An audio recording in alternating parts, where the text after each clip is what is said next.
Hello, welcome to Conversari, a podcast where you will hear young climate advocates talk about their climate stories, experiences, journey in their climate advocacy, and their take on some of the most pressing issues surrounding the climate crisis. Please welcome your host, Keith Siegfried.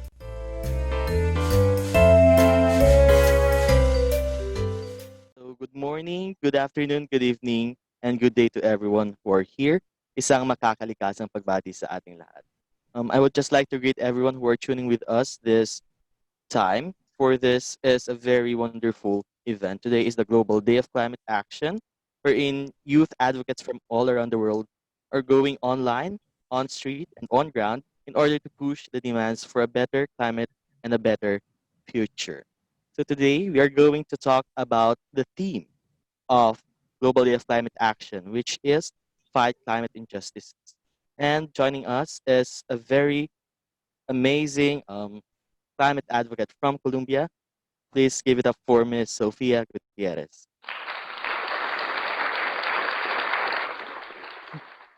Hello, Sofia. Hi, Keith. Thank you so much for having me today. It's also a pleasure to have you today.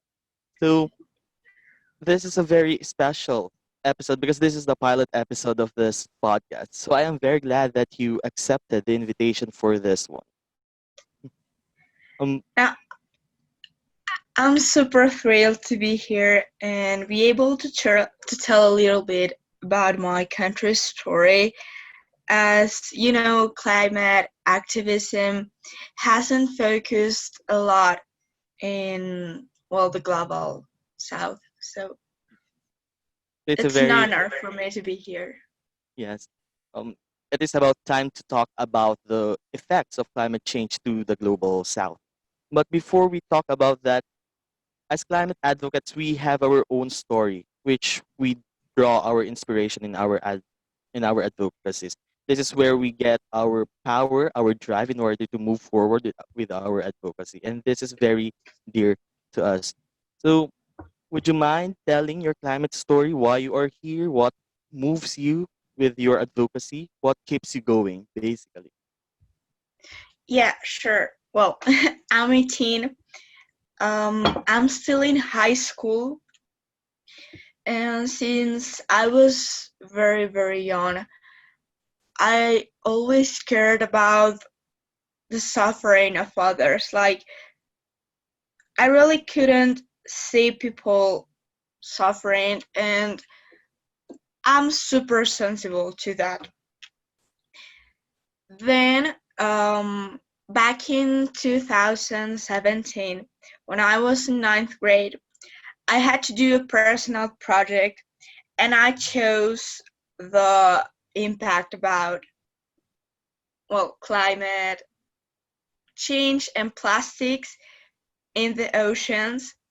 So um, I created a newspaper to generate a little bit more consciousness around the topic, because sometimes we associate climate change effects only to the poles or other countries, but the reality is that for being an extremely social unfair country, we face climate change a little bit more different than we are used to see in the news.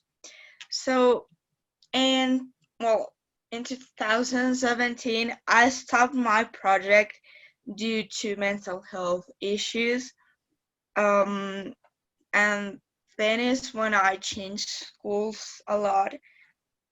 So last year, I really got super frustrated because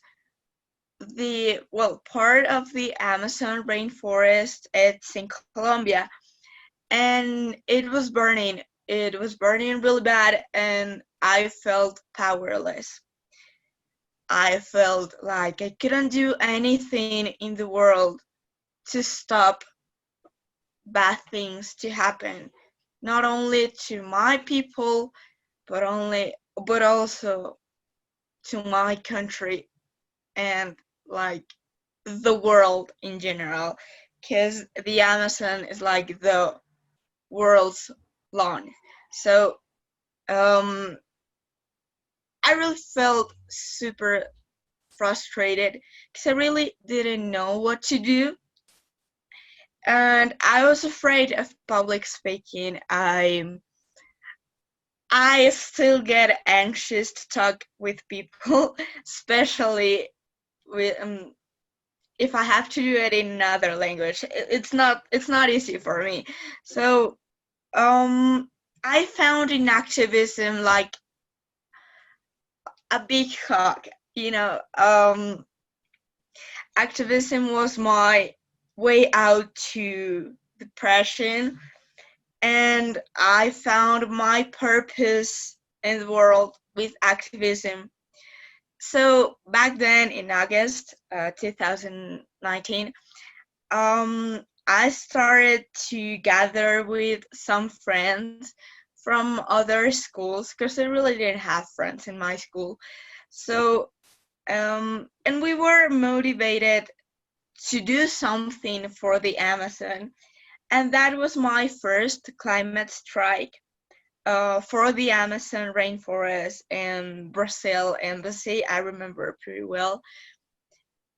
And there is when I knew people were doing something, not just being indifferent to what a lot of people were living and facing, especially the indigenous people in the Amazon. Um, well, I really don't tell this much because it's like dangerous in my country.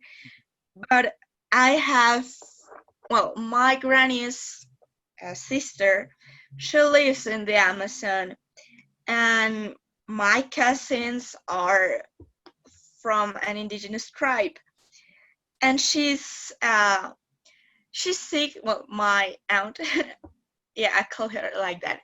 She seeks to defend um, children rights in the Amazon, and she works with education there.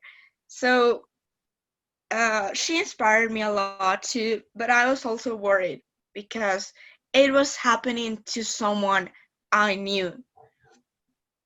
And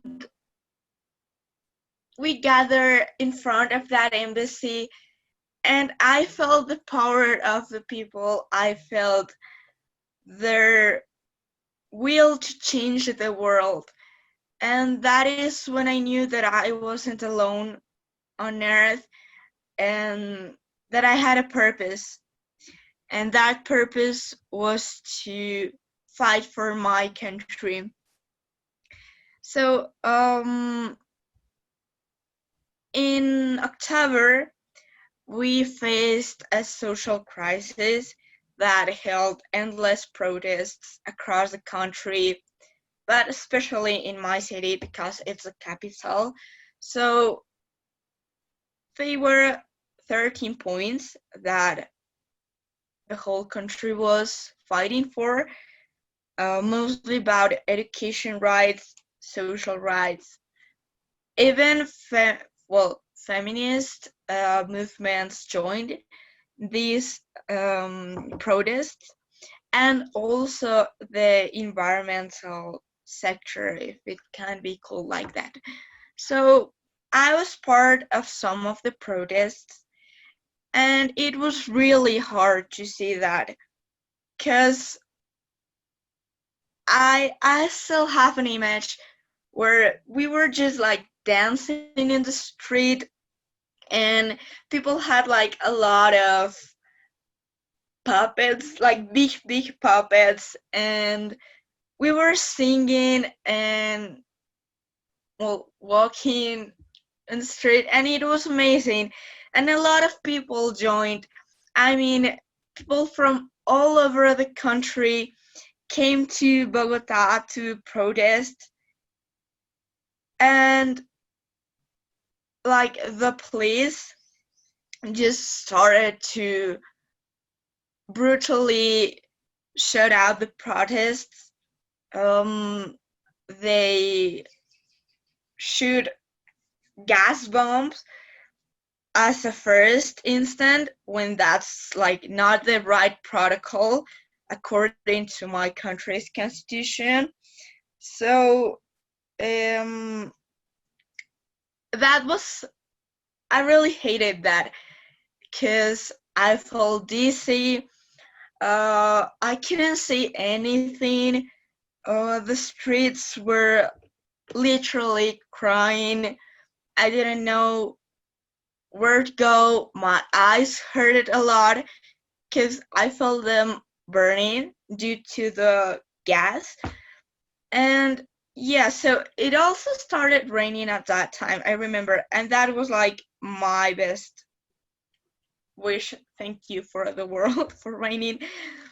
And there were human rights watcher around us just to protect us from the brutality of the protest. Last year also, a lot of people were killed during the protest by the police. And so that's when I knew that my country could not move forward in environmental matters if we didn't have education, because that's like a big issue in my country. Because um, like most of my country is like a rural area, so internet connection doesn't like get to those areas. So sometimes for a school, children have to take like a 1 day trip in horse or anything else to go to school. And sometimes the school infrastructure is not like proper to have an education there. Um, so being part of the massive protests in my country made me realize like the magnitude of the relation between climate and social issues. Because if we see the infrastructure of my countries, as I told you, is like mostly rural, so it's more vulnerable to suffer from climate change effects. So like imagine the only bridge there is in the whole village to so it's a bridge built by the community, not the government, in the village, that allows you to go to school, and that river just destroys that, or that river destroys the village. And sometimes in these cases, the government doesn't do much, and the only thing they're trying to implement are like big projects, minery of mostly fossil fuels projects, leaving the people out there like with literally nothing. For example, in La Guajira, we have I think one of the biggest open mining. Yeah. So when they arrived, well, the big companies to La Guajira, they told the mothers, with the support of the government, that if they didn't leave, they were going to take their children away from her. So things like that happen a lot in my country and in the territories because, well, the media sometimes only covers like the important things of the city. And that is something that has been happening like from 50 to 70 years ago, that the armored conflict started in my country. And even though we signed a peace process with the new government, and it hasn't been able to succeed the way we Colombians expected, which has led us to more injustice, more social crisis all over the country. So when I remember pretty well this when I was at a table with different people who were also trying to fight for the environment into this whole context of protests.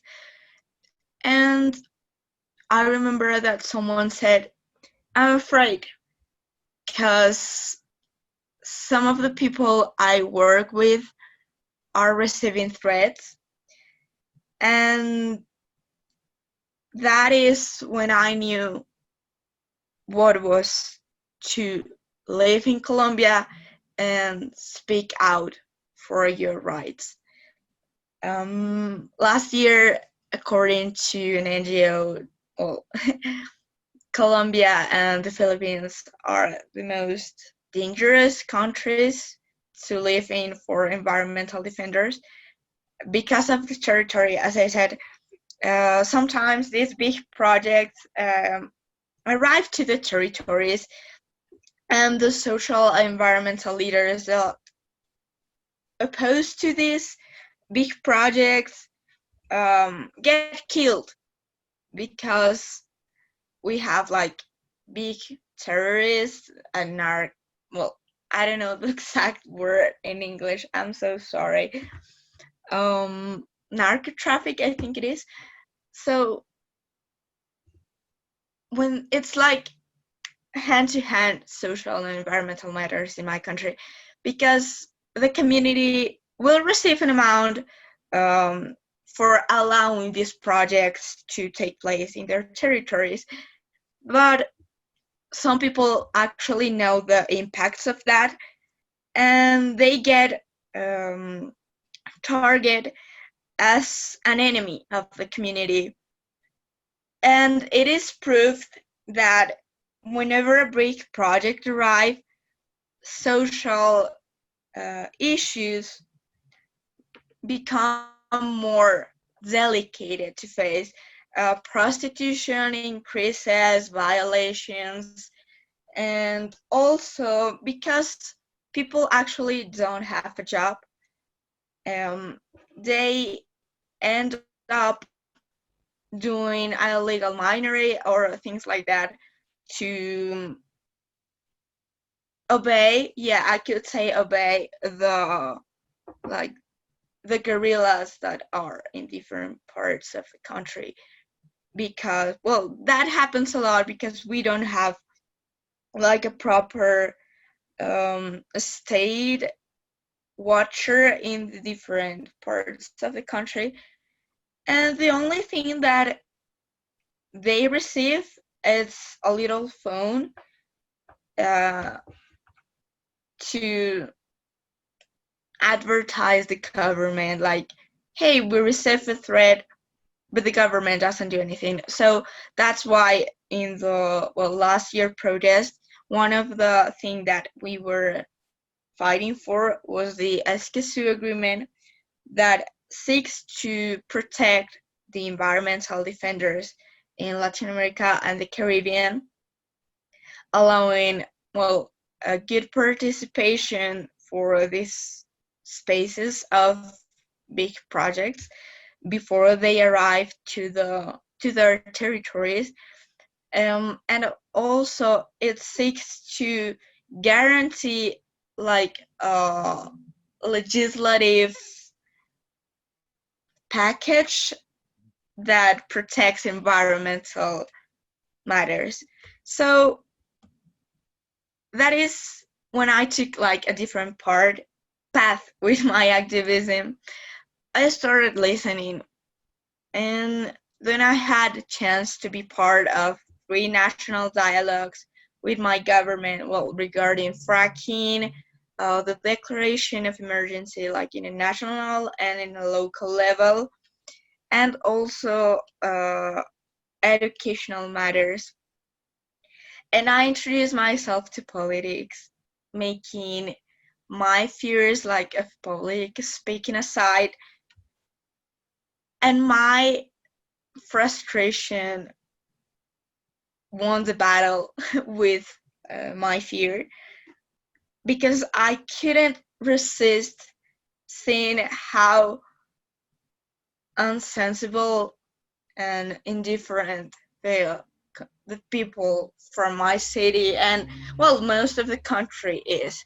So um, when I started researching about these topics, and mostly climate change and everything, I realized that most of the time we don't have like proper information for us to learn. So if we don't know our country, our territory, how are we going to be able to protect it? Because most of the data and the concept around climate change that we see, as I mentioned before, we only see what happens to other countries, not ours.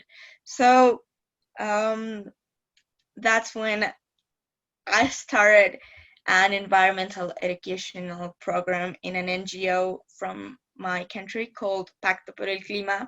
Well, that NGO actually started last year in July as well, and I joined like a month after it was like thought. So, um, and I have been teaching workshops to different audiences, especially youth, to tell them what our country is facing, that climate change is not something we see on the news, and that it's especially our country faces climate change like in a very dangerous way. So with my activism, I always look forward to make a change, not only in the society I live in, but I want to make a better world out of it. That's why I joined as many movements as I could, like Climate Reality Project, Fridays for Future, to Youthify, so I can have the chance to keep learning how to make a change and also how to tell my country's story so it doesn't get forgotten. That's a very wonderful story. Listening to your story actually is very inspiring, especially to me that I am just a new climate advocate. I am very much new in this advocacy work. So hearing your story, and I know those listeners who are with us this morning or this afternoon are also inspired with what you have just told us. And listening to your climate story, you emphasized how the climate crisis is not just focused on the global north, but sadly that is how um, the mass media or the social media shows the climate change. It seldom uses examples from the global south. That's why our experiences are often forgotten. And now it's time to highlight what is happening in the global south, what is happening to the MAPA, most affected people in areas. And Yeah. I think that's why we are having this Global Day of Climate Action. And I think that's why Fight Climate Injustice is the theme of Global Day of Climate Action. So, Yeah. So um talking about MAPA, actually, well, I joined Fridays for Future Big Movement like just a few months ago, and there I met some people that felt the same way as I felt, that um, they were not fighting just for our future, but for our present, because we face the climate calamities right now. We will not face them in tomorrow or in the future. We are facing them like since yesterday. So that's why we wrote an open letter to big polluters out, and we published that letter, hoping to create um, an activism for the global south, so our voices can be heard, because sometimes we are unheard, but we are not voiceless. So that's what we are trying to fight for, and that's why this year we seek to highlight the hashtag fight climate injustice and start seeing the climate activism movement as a whole, not only the global north. So yeah, that was. Because it's very true that those living in most affected areas, those living in the global south, are the most affected by the effects of climate change. Um, Ironically, they are the least polluters of the climate change. We could um, see that into a global perspective. We can also see that in a micro perspective, for example, in a certain community or in a certain country, those who are most affected during extreme weather events are the poor communities, those marginalized, those um, indigenous people. They are the most affected. So we are again seeing climate injustice at a micro scale, at the local scale, and at the global scale, which is very sad. That's why we really need to fight for climate injustice. Yeah, that's right, Keith. It's it's like a big fight, but that doesn't mean it's not worth it.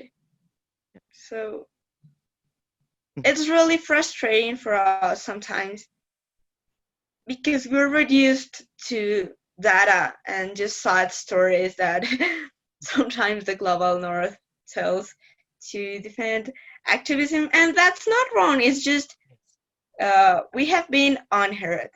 Yes. Um, so as you said, marginalized communities are the ones that suffer climate change more. So yeah, that's why um, I seek to provide them like the needed resources and learn from them because they are the ones that know the land. They are the ones that have been protected um, our territory like from ancient times. Well, my family was actually from rural areas too, but due to the armed conflict, we had to move to the city. Um, so it's not only like a justice we've been fighting.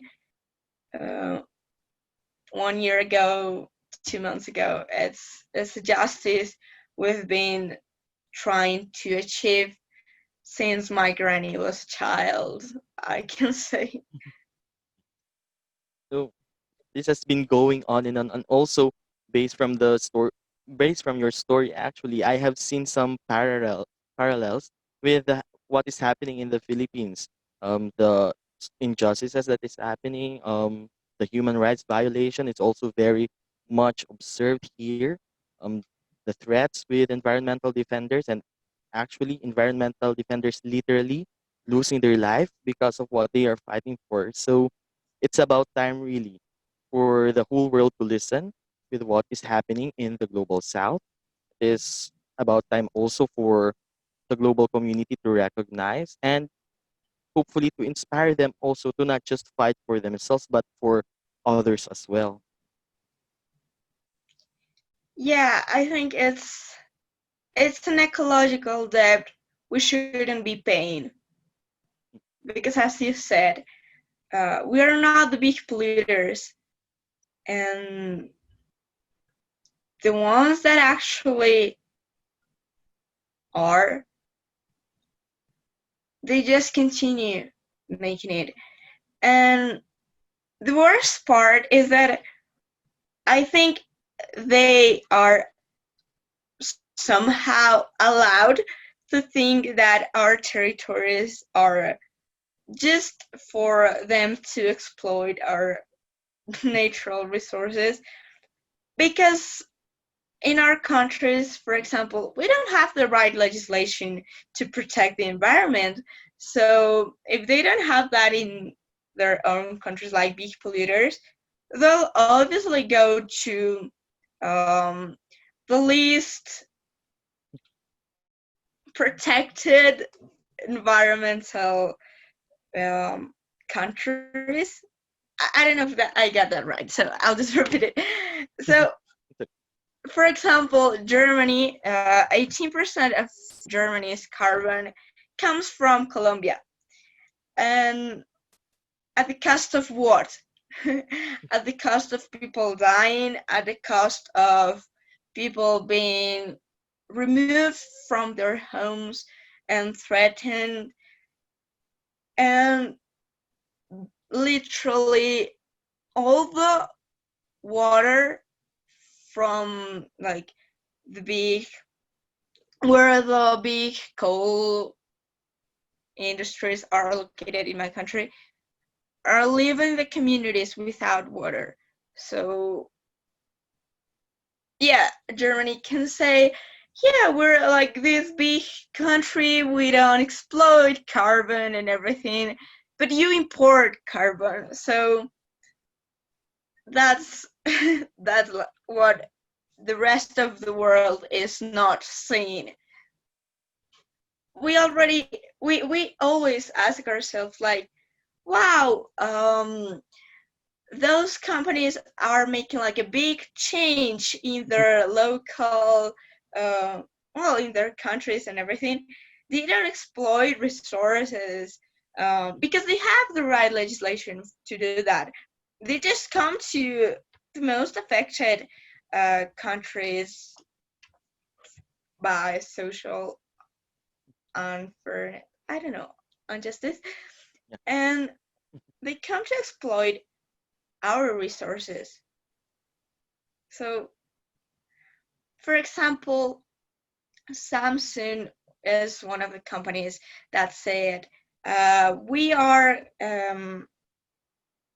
going to be part of the global Green New Deal that Korea signed a few months ago. But they also secretly, I don't know if I can say secretly if that's the right word, they're building a coal plant in Vietnam. So how's that? How's that the news that we all see just say Samsung goes green, but doesn't say Samsung buys uh, blood coal.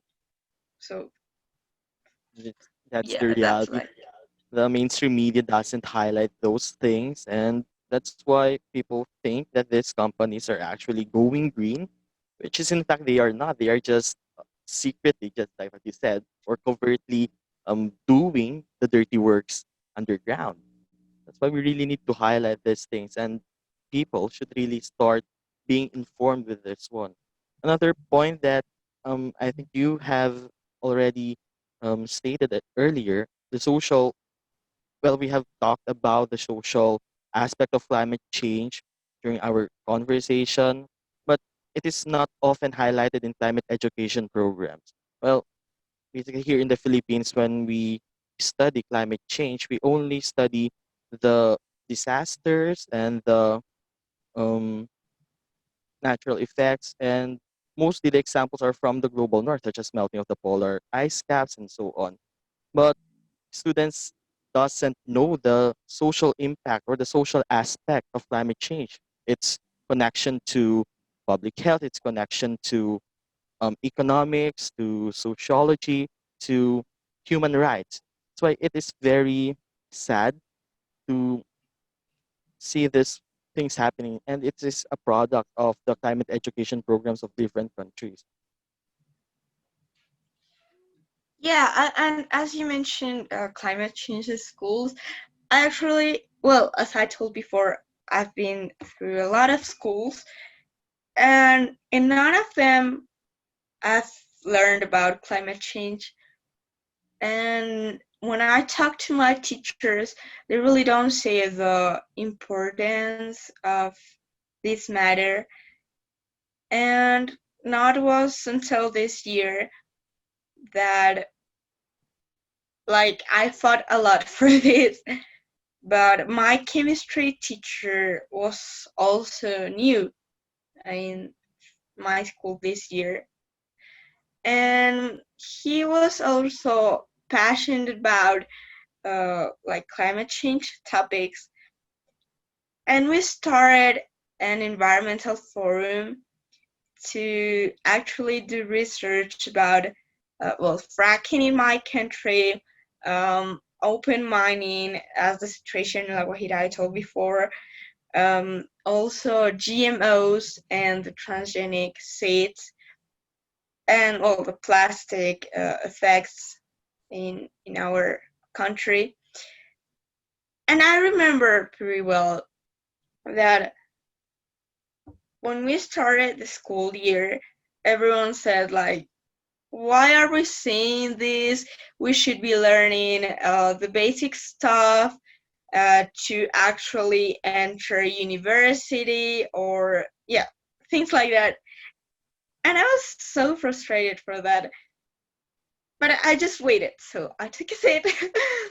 And at the end of the forum, like of the research process, my classmate said, and a lot of teachers also said, we are facing a crisis that we didn't know about it.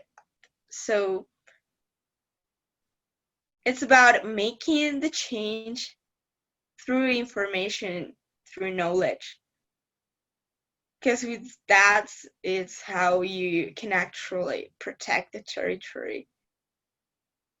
So yeah, and I'm super glad that some schools are like trying to tell this um, climate change importance in their classes, but it's really not something we usually see. So yeah. Yeah.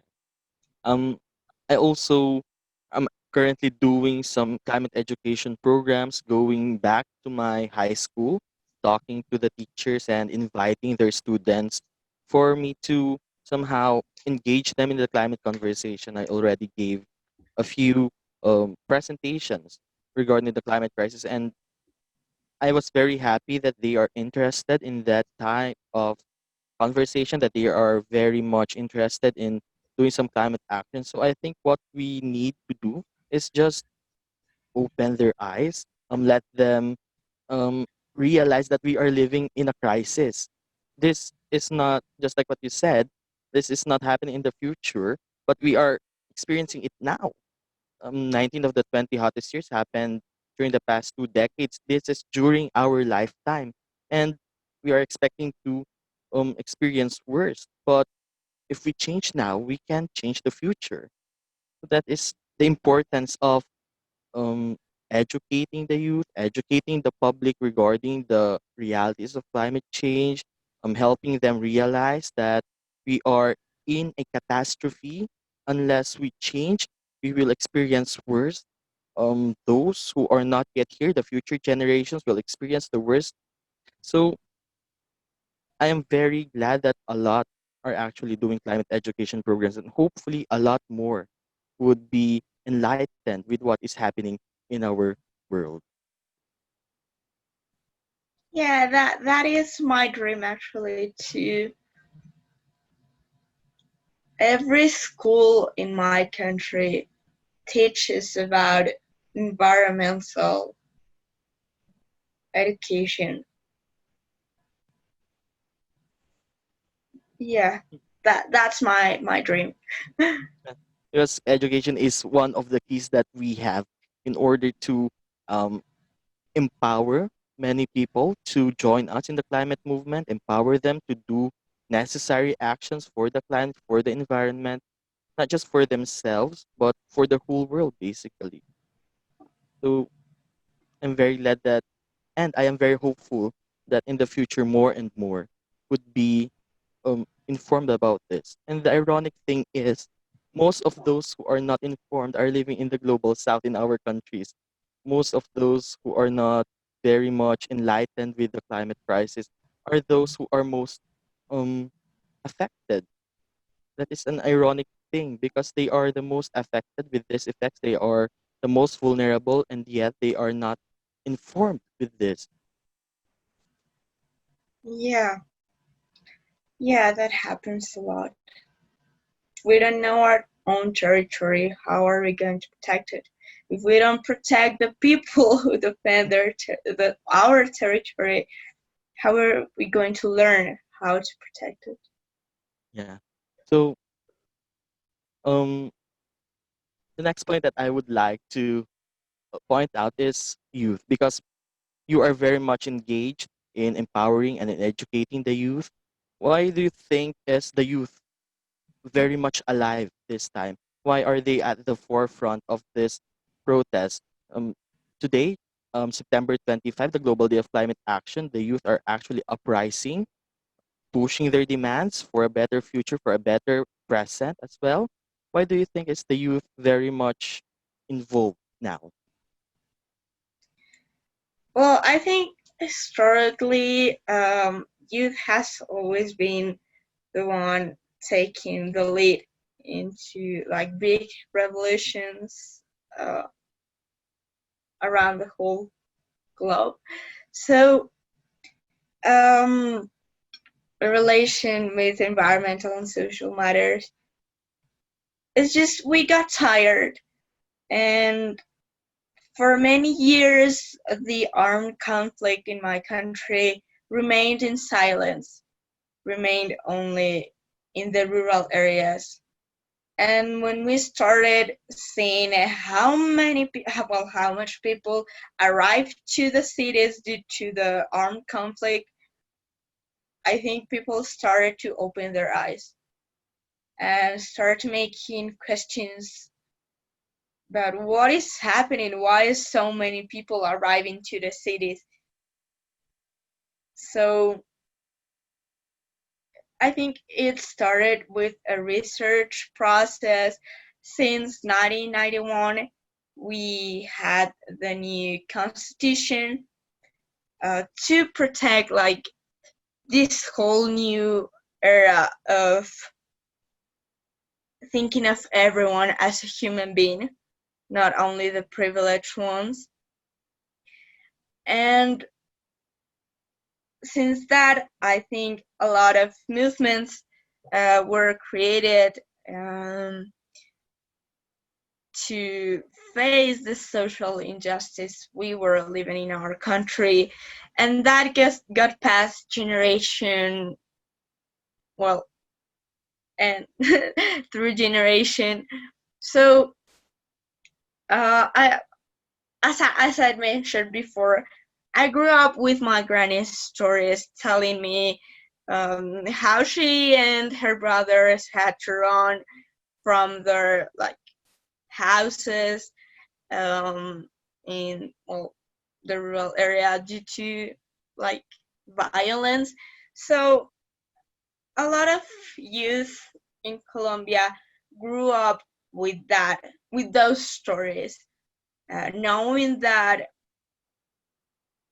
the society we live in was built with violence, and that our families suffered, and that hasn't ended, and it is still happening.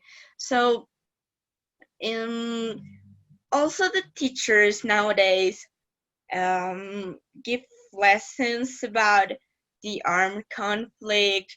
That they tell us the whole version of it, not just the one that the media decided to show, but like the proper history lesson about armed conflict.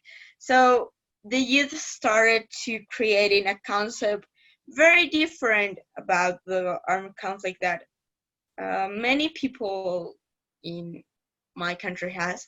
So we started to realize that people were suffering and the government wasn't actually acting. So I think that's why we've been fighting not just for peace in my country, because we've had like tons of big national protests to fight for peace.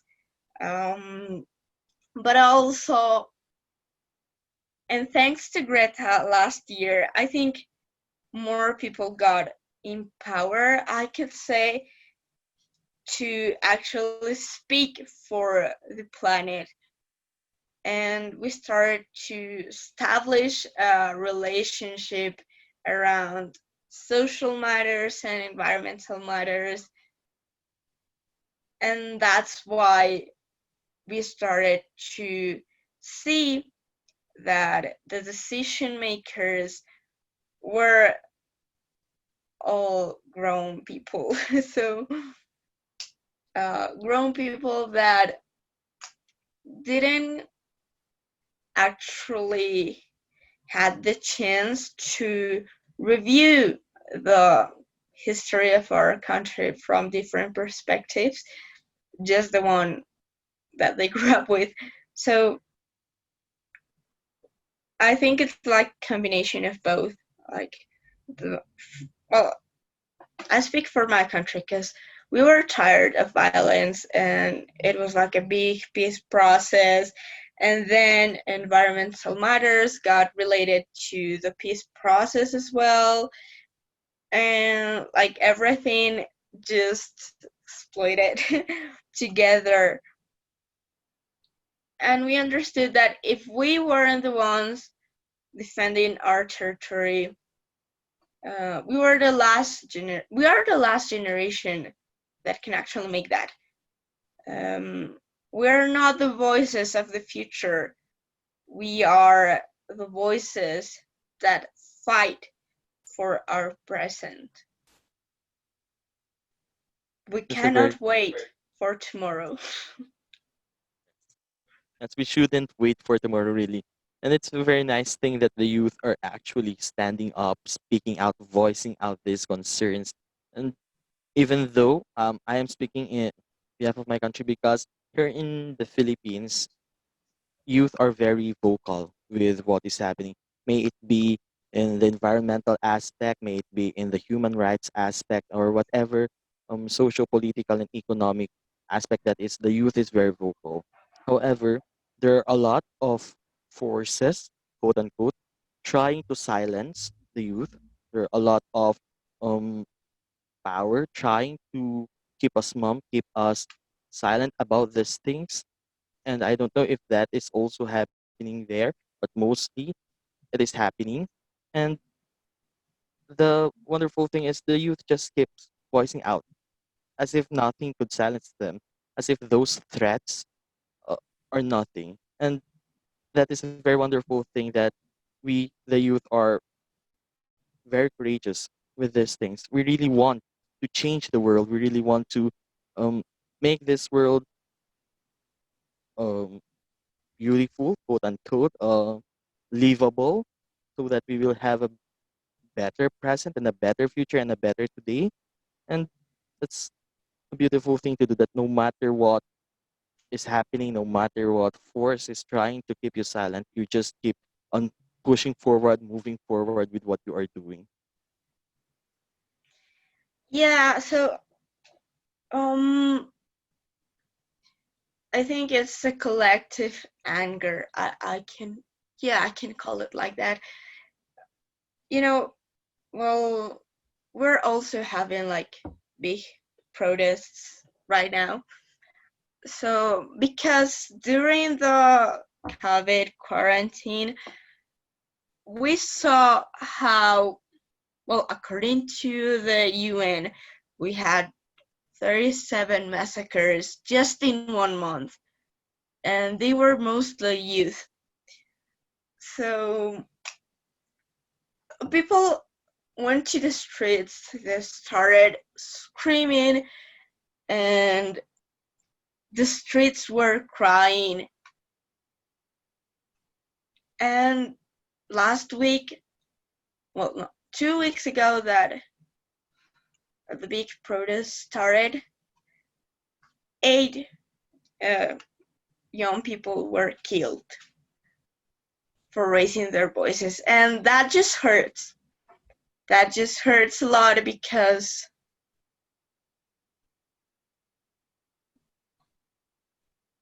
because it's a constant fear to speak up for the rights, for what our country should be. So yeah. It's a very beautiful, and it's a very sad thing that many people are really risking their lives for this one, and it seems like others, especially those in power, seem not to care with what is happening, with what is going on. And we must change that. That's why we are standing up. That's why we are voicing out to change, uh, to have a systematic change, a change in all aspect, not just um, picking out, isolating something and changing that. No, we must have a systemic change so that everyone and everything will live in harmony. Everyone and everything will feel safe on every aspect of life. So before we end, is there something that you want to say to the youth who are listening with us, to say to those who want also to stand up, who wants to use their voice, wants to be an agent for change? What is your message to them? I know it may be scary to raise your voice, but that's your weapon. Um, you can do it anonymously, but raise your voice. Because if we don't raise our voices together, we won't be able to make change. Yeah. So thank you very much, Sophia, for sharing your story, sharing what is happening in your country, and hopefully inspiring the youth to take action, to use their voice, and speak up for change. And before we end this podcast, do you have any announcement, anything that you want to promote, any advocacy that you have that you want to promote to everyone who is listening today? Well, keep fighting for climate justice. It's not a one day action, it's the beginning of the global south to be heard. So, well, I think search for different programs. Um, well, there's one called Wow, and it's an international tree plantation event. You can check it out in UCFI. Also, we'll be releasing a magazine to show the different perspectives around climate change in a few hours. So be super Stay tuned. stay tuned. Yeah, sorry, it's just It's okay. I always forgot words. Yeah, that's okay. So, Yeah. so thank you very much for um speaking out, sharing your story, and joining with us today. Can you teach us the solidarity pose for the Global South? Let's Yeah, try and it's do that. like it's like that, like this.